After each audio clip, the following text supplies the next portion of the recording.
I think what gets there's a lot of new brands, and you may be familiar with some of them, you may not be, but the biggest problem with the new brands that are kind of coming to market is because they don't have like kind of the experience that I had in my previous role.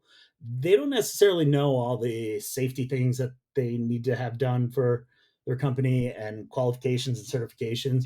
So there's going to be a rude awakening for them at some point.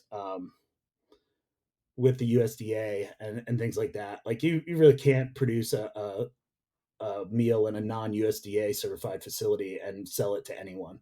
It's there might be some cottage laws if they're doing small volume, but like you can't scale that way. So I'm growing to scale. I just needed the customers, but ingredients are expensive. Food's expensive right now. People wonder why freeze dried meals are expensive, and it's because the process is very expensive and the yield is very low. So it gets expensive. It just is what it is. It's the technology of it.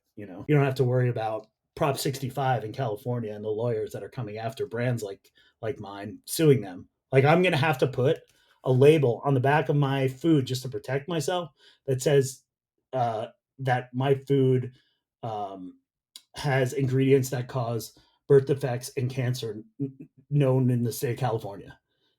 And it's because there's lawyers, there's like bottom feeding attorneys in California that are going after small brands and suing them because naturally occurring ingredients like a mushroom, which is grown in the ground, pulls minerals out of the ground, which are known to the state of California to cause cancer and birth defects.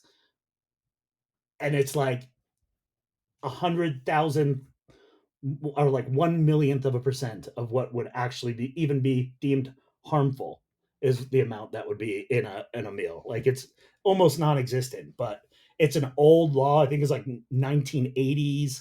Like they started this law in California, but it's a loophole for attorneys, and like they're banging little guys like me.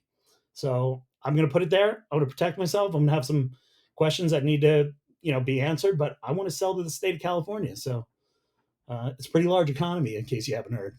Yeah, you can go to trailgoods.co on the web. That has like kind of the website where you can buy stuff.